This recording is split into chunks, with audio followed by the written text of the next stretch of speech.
Saat cinta dan politik beradu di tangga pesawat, insiden Brigitte Macron dorong Presiden Prancis jadi sorotan dunia. Ketika seorang pemimpin dunia turun dari pesawat dalam kunjungan kenegaraan, publik mengharapkan kehormatan, karisma, dan diplomasi. Namun, di era media sosial, setiap momen kecil bisa membesar menjadi drama global, bahkan yang hanya berupa candaan antara suami istri. Begitulah kisah yang menimpa Presiden Prancis Emmanuel Macron dan istrinya, Brigitte Macron, saat tiba di Hanoi, Vietnam, akhir pekan lalu. Momen singkat yang menjadi sorotan dunia.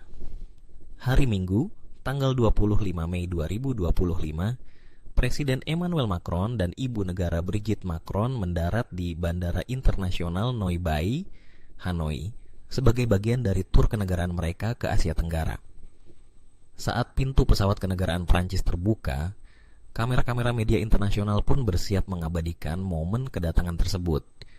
Namun, alih-alih hanya menangkap sosok kepala negara berjas rapi menyapa petugas penyambut, lensa kamera berhasil merekam sebuah interaksi yang tak biasa.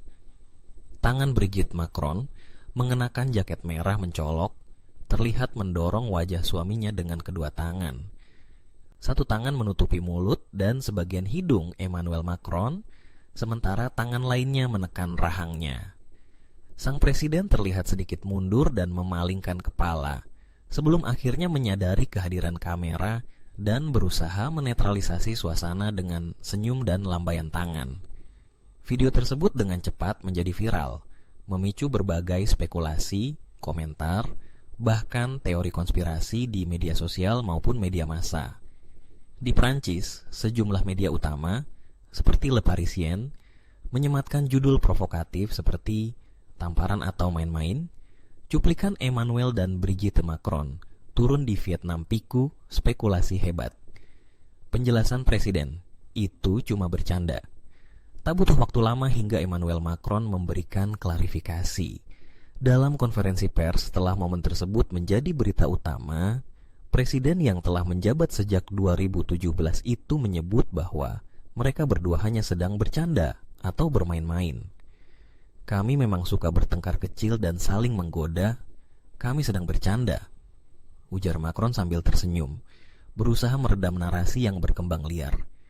Ia menambahkan bahwa media telah membesar-besarkan momen itu secara tidak proporsional, menyebut bahwa dunia seakan-akan menyaksikan semacam bencana geoplanet. Ia juga mengingatkan publik mengenai bahayanya disinformasi di era digital, di mana setiap potongan video dapat dipelintir menjadi narasi yang salah. Semua orang perlu menenangkan diri, kata Macron. Penjelasan dari kantor kepresidenan. Tak hanya Macron pribadi yang memberikan pernyataan. Kantor kepresidenan Prancis juga turut menjelaskan insiden tersebut. Dalam sebuah pernyataan resmi, mereka menggambarkan momen itu sebagai bentuk kedekatan dan relaksasi antara pasangan suami istri sebelum memulai agenda diplomatik yang padat. Ini hanyalah momen candaan terakhir sebelum tur dimulai.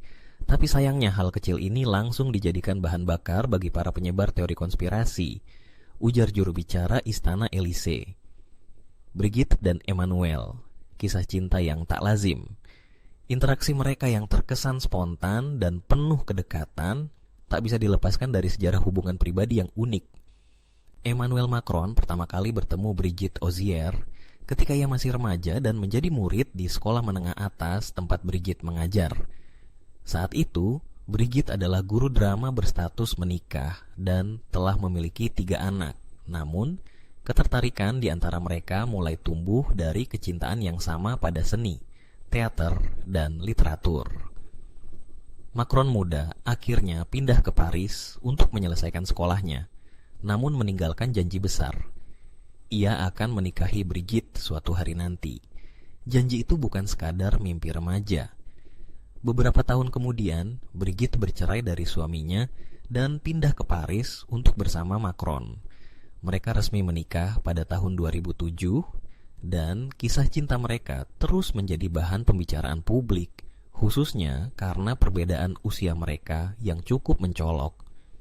Brigitte lebih tua 24 tahun. Budaya media dan teori konspirasi di era digital.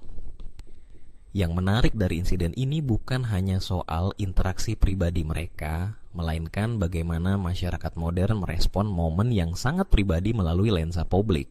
Di era TikTok, X, dulu Twitter, dan Instagram, cuplikan beberapa detik bisa diubah menjadi narasi dramatis, bahkan politis. Macron menyoroti bahwa beberapa minggu terakhir dirinya juga menjadi sasaran hoax melalui video yang dipotong atau dimanipulasi. Dalam salah satu kasus, beredar video yang menunjukkan ia konon sedang membuat pernyataan kontroversial. Padahal video tersebut telah disunting dari konteks aslinya. Ini adalah contoh sempurna bagaimana informasi bisa dengan cepat berubah menjadi disinformasi hanya dalam hitungan detik, ujarnya. Reaksi publik, dari simpati hingga satir. Respon publik terhadap momen ini beragam. Sebagian melihatnya sebagai bentuk keintiman yang lucu dan tidak perlu dibesar-besarkan. Namun, sebagian lain, terutama di media sosial, membuat lelucon, meme, hingga teori-teori konspiratif yang tak masuk akal. Beberapa warganet menyebut insiden ini sebagai bukti keretakan dalam hubungan rumah tangga pasangan presiden. Ada pula yang menyindir bahwa Brigitte adalah pemimpin sesungguhnya, sementara yang lain membandingkan dengan pasangan pemimpin dunia lainnya seperti Jill dan Joe Biden atau Aki dan Fumio Kishida. Namun, tak sedikit pula yang justru membela Brigitte, menyebut bahwa interaksi seperti itu menunjukkan sisi manusiawi dari pemimpin yang selama ini terlihat sangat formal. Dampak diplomatik dan isu yang lebih besar. Meski insiden ini tidak berdampak langsung terhadap agenda kenegaraan Prancis di Vietnam, namun momen tersebut menyita sebagian besar perhatian publik yang seharusnya tertuju pada misi diplomasi. Dalam kunjungan tersebut, Emmanuel Macron menyerukan penguatan kerjasama pertahanan dan perdagangan antara Prancis dan Vietnam. Sebuah langkah strategis untuk memperluas pengaruh Prancis di kawasan Asia Tenggara yang semakin strategis di tengah ketegangan geopolitik global.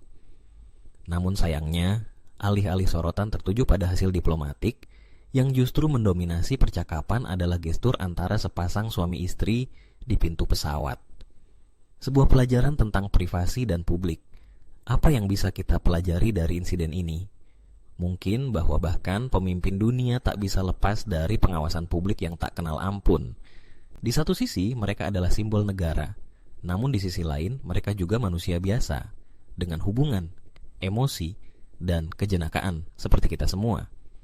Interaksi Brigitte dan Emmanuel Macron di tangga pesawat bukanlah peristiwa politik besar, bukan pula sandiwara tersembunyi, tapi hanya momen kecil antar pasangan yang, sayangnya, tertangkap kamera dan langsung dikuliti oleh dunia.